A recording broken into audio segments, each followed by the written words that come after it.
Hi guys! యూకేలో మొదటి రోజు నేను కాలేజ్‌కెళ్ళబోతున్నాను. ఎలా ఉంటదో ఏంటో అని చెప్పి నాకు చాలా భయంగా ఉంది. ఎందుకంటే నాకసలు ఏం తెలీదు.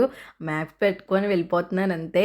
ఇంక ఇంటి దగ్గర నుంచి కొంతసేపు వాక్ చేసిన తర్వాత బస్ స్టాండ్. ఇంక బస్ స్టాండ్‌లో మనం బస్ ఎక్కాలి. మనకి తెలీదు ఎలా ఎళ్ళాలి ఏంటి అనంటే మొత్తం అన్నీ మ్యాప్స్‌లో ఉంటాయి. నేను ఫస్ట్ ఇంటి దగ్గర నుంచి కొంతసేపు వాక్ చేసి బస్ స్టాండ్‌కొచ్చాను. బస్ స్టాండ్ నుంచి మళ్ళీ ఒక దగ్గర దిగి అక్కడ ట్రైన్ ఎక్కాలి. ట్రైన్ దిగి వాక్ చేసుకొని వెళ్తే యూనివర్సిటీ. ఇంకా మనకి బస్సులో ట్యాప్ చేస్తే టికెట్స్ కూడా ఇస్తారు. ఇక్కడ ఒక మాల్ దగ్గర దిగపెట్టింది బస్సు. ఈ మాల్ ఎన్ని సార్లు ఎళ్ళినా నాకు చాలా కన్‌ఫ్యూజన్ అయిపోద్ది. చాలా పెద్ద మాల్ అసల. ఇక్కడ ఒక బుల్ ఉంటది. ఆ బుల్‌లో కనిపిస్తే ఇంకా మనం కరెక్ట్ రూట్ వచ్చినట్టు అని అర్థము. ఇంక ఇక్కడ చాలా ఉన్నాయి. ఎక్కడ టికెట్ తీసుకోవాలో అర్థం కాక మళ్ళీ మొత్తం తిరిగి చివరికి టికెట్స్ తీసుకోవడానికి వచ్చేసాను. ఇది ట్రైన్ టికెట్ నా యూనివర్సిటీకెళ్ళడానికి.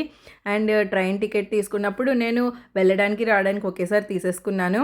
మనకి 2 కార్డ్స్ వస్తాయి. Return card and outward card అని చెప్పేసి. కానీ ఈరోజు ఏంటో నాకు 3 కార్డ్స్ వచ్చాయి. ఎందుకొచ్చాయా అని చెప్పి కింద మీద పడిపోయి అక్కడ వాళ్ళని అడిగితే ఇది నీది కాదు వేరే వాళ్ళదన్నారు. మనం ఇంకా రైల్వే స్టేషన్‌లో కార్డ్ అలా పెడితే ఇంకప్పుడు లోపలికెళ్ళాం. కరెక్ట్‌గా నా ఎదురుగానే థర్డ్ ప్లాట్‌ఫామ్ ఉంది. థర్డ్ ప్లాట్‌ఫామ్‌లోనే మనకి ట్రైన్. ఇక్కడ మనం ఒక్కసారి మ్యాప్స్ వెనక్కి వెళ్ళిపోతే మళ్ళీ తిరిగి ఆ మ్యాప్స్ మనం చూడలేం. మళ్ళీ కొత్త మ్యాప్సే పెట్టుకోవాలి. అలాగా చాలా సార్లు కన్‌ఫ్యూజ్ అయిపోయి చివరికి ఎలాగోకలాగా ట్రైన్ అయితే ఎక్కేసాను.